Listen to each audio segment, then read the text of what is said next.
জয় হিন্দ সবাইকে। আমি মনিকা চলে এসেছি আজকে একটা নতুন ভিডিও টপিক নিয়ে। তো আজকের ভিডিও টপিক হলো যে তোমাদের রেজাল্ট কবে বেরোবে। অনেক জায়গায় ইন্টারভিউ তো প্রায় শেষের দিকে বা কিছু জায়গায় এখনও পর্যন্ত রয়েছে। যেমন আজকে অনেক জায়গায় শেষ, 12 তারিখ অনেক জায়গায় শেষ। তো তারপরে তোমরা কি করবে? তোমাদের ইন্টারভিউ শেষ, ইন্টারভিউ ভালো ভালো হচ্ছে বা মোটামুটি হচ্ছে বা তোমার রিটেনের নাম্বার বেশি আছে। তো এখন তুমি কিভাবে সময়টাকে কাটাবে, কিভাবে তুমি রেডি হবে, আর হচ্ছে কোন কোন বিষয়ের থেকে তুমি সাবধানে থাকবে এবং কি কি ডকুমেন্টস তুমি রেডি করবে, আর ভুল থাকলে তুমি কি কি করবে, আর কি কি ডকুমেন্টস তোমার লাগবে, বাবা মার ডকুমেন্টস লাগবে কি না। তো এই সব বিষয় নিয়ে আজকে আমি তোমাদের সাথে একটা আলোচনা করার জন্য এসেছি। অনেক দিন ধরে আমি ভিডিও দিতে পারছি না বিভিন্ন সমস্যার কারণে। তো ফাইনালি আজকে তোমাদের ভিডিওটি প্রোভাইড করতে সক্ষম হচ্ছি, সেজন্য আমি মানে ব্লেসড। তো যাই হোক, ভিডিওটি শুরু করা যাক। তো সবার প্রথমে বলবো যে ইন্টারভিউ কিন্তু এখনও সব জায়গায় শেষ হয়নি, কিছু কিছু জায়গায় রয়েছে।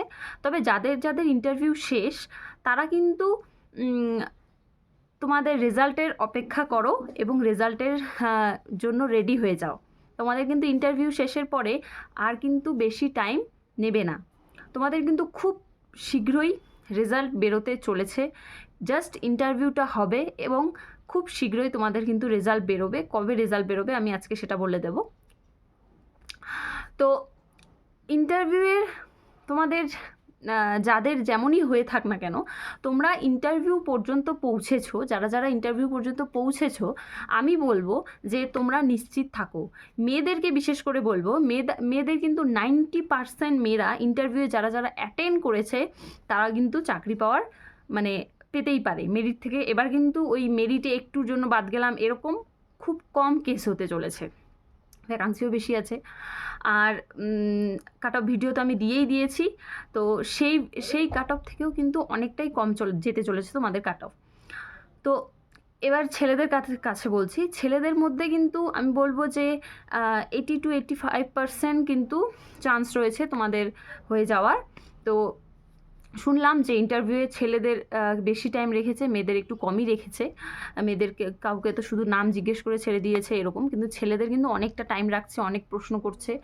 তো যাই হোক, কোনো ইন্টারভিউ নিয়ে চাপ নিবে না। যদি খারাপ হয়ে থাকে তাও পজিটিভ থাকো, যদি তোমার রিটেনে নাম্বার বেশি থাকে। তো এরপর আসছি তোমাদের রেজাল্ট ডেট অ্যাকচুয়ালি বলবো না, আমি বলবো যে তোমাদের কিন্তু দেখো পিআরবির আমি তো কোনো বোর্ড মেম্বার নই, তাই অ্যাকচুয়াল ডেট আমি তোমাদের বলছি না। আমি বলছি যে তোমাদের কিন্তু এই মাসেই কিন্তু তোমাদের শেষের দিকে রেজাল্ট বেরোনোর একটা খুব খুব মানে খুব বেশি চান্স রয়েছে। আমাদেরও কিন্তু ইন্টারভিউয়ের 7 দিনের মধ্যে রেজাল্ট বেরিয়েছে। তো তোমাদেরও কিন্তু এবার একই ঘটনা হতে চলেছে। তোমাদের কিন্তু ইন্টারভিউয়ের প্রায় 7-8 দিনের মধ্যে তোমাদের রেজাল্ট বেরোবে এবং এরপরেই কিন্তু তোমাদের খুব বেশি টাইম দেওয়া হবে না, সাথে সাথেই কিন্তু তোমাদের ভিআর চালু হয়ে যাবে।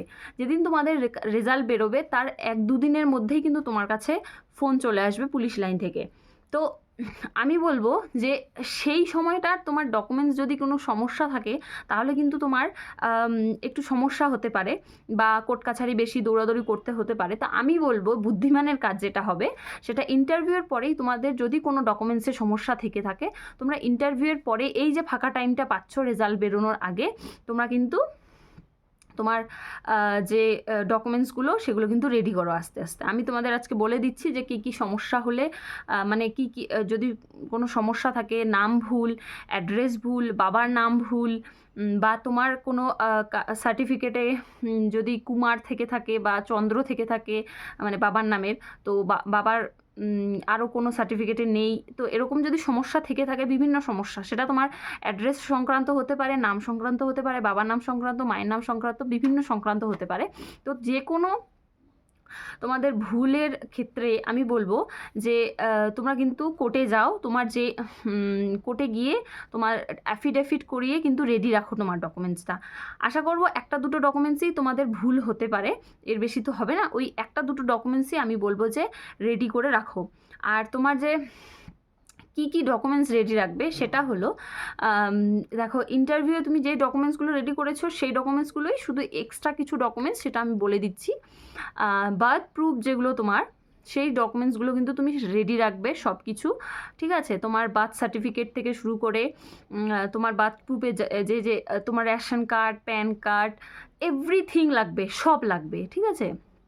তোমার birth certificate, ration card, pan card, voter card, তারপর তোমার এডুকেশন কোয়ালিফিকেশানে যে মাধ্যমিকের যে ডকুমেন্টসগুলো রয়েছে সেই মাধ্যমিকের সব ডকুমেন্টস, উচ্চ মাধ্যমিকের সব ডকুমেন্টস। এবার যদি তুমি বিএ কোয়ালিফিকেশান বা তোমার গ্র্যাজুয়েশন কোয়ালিফিকেশানে যদি তুমি ডকুমেন্টস দিতে চাও তাহলে তুমি দিতে পারো, যদি তুমি ইন্টারভিউ দিয়ে থেকে থাকো তুমি দিতে পারো।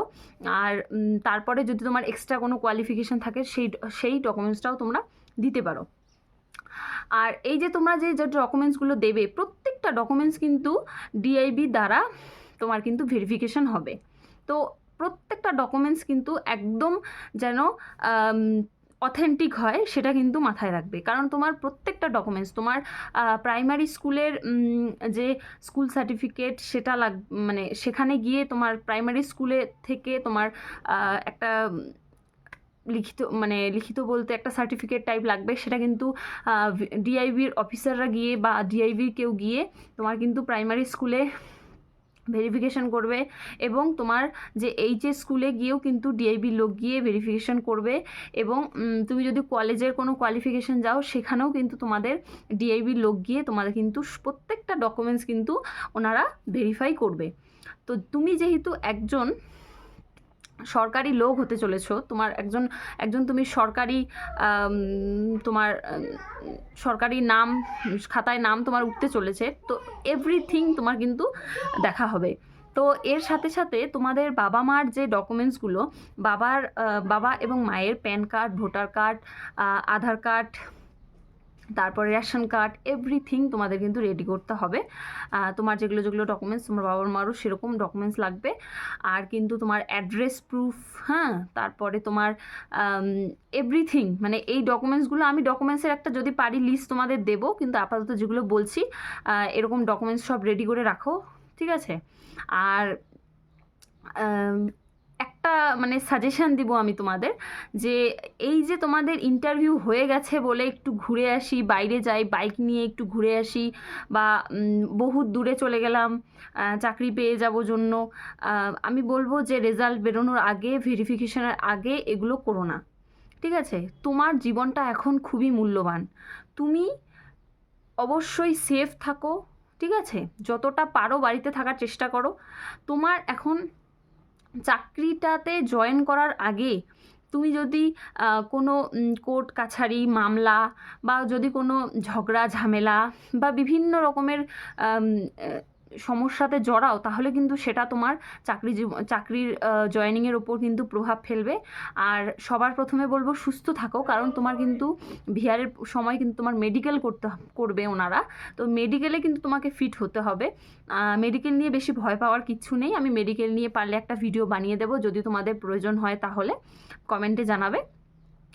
তো আমি বলবো যে মেডিকেল নিয়ে অত টেনশন করবে না, কিন্তু মেডিকেলটাও ইম্পর্টেন্ট। মেডিকেলে ওনারা যা যা চেক আপ করবে সেগুলোতে তোমাকে কিন্তু ফিট থাকতে হবে। তো সেজন্য আমি বলবো কেউ কিন্তু বাইক নিয়ে বা কারোর বাইকে চড়ে অনেক দূর চলে গেলাম, স্পিডে চালালাম, মানে একদম সাবধানে থাকবে, ঠিক আছে? অসাবধানতা বশত কোনো কাজ করতে যাবে না। চারিদিকে এখন বিভিন্ন দুর্ঘটনার খবর শোনা যাচ্ছে, তো সেগুলোর ভুক্তভোগী কিন্তু তোমরা হবে না। তো অবশ্যই সাবধানে থাকবে, কারণ তোমার জীবনটা এখন খুবই মূল্যবান। তোমার চাকরি পাওয়ার ওপর তোমার ফ্যামিলি নির্ভর করছে, অনেকেরই এরকম হয়ে থাকে।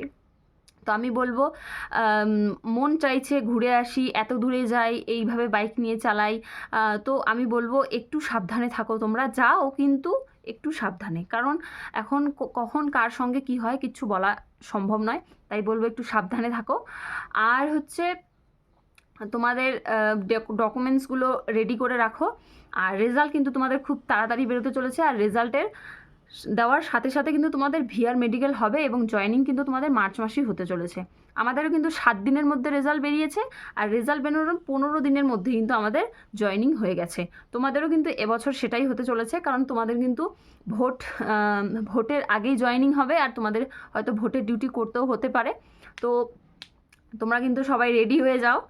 আর আমি মানে আমার মনে হচ্ছে যে যারা যারা তোমরা অ্যাটেন্ড করেছো ইন্টারভিউ, তারাই কিন্তু তোমাদের অবশ্যই চাকরিটা মনে হচ্ছে হয়ে যাবে। তো তাই জন্য সবাইকে বেস্ট অফ লাক। আশা করবো ভিডিওটি অনেক উপকৃত হয়েছো তোমরা। অনেক দিন পর ভিডিও দিলাম, তার জন্য আমি অনেকটা খুশি।